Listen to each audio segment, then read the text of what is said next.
opo, baw. Ang po at opo, ang bilin sa akin ng ama't ina ko. Maging magalang at mamumupo ako. Pag kinakausap ng nakatandang tao, sa lahat ng lugar, saan man mapadako, pagkausap ko'y matanda sa akin, ay dapat igalang at dapat pupuin.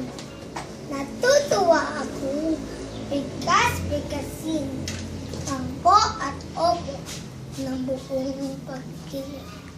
Kaya mga kababata ko, ating sundin, habilin ni ama't ina sa akin. Huwag ayaang salimot malibin. Ang po at opo ay laging gamitin. Bye-bye!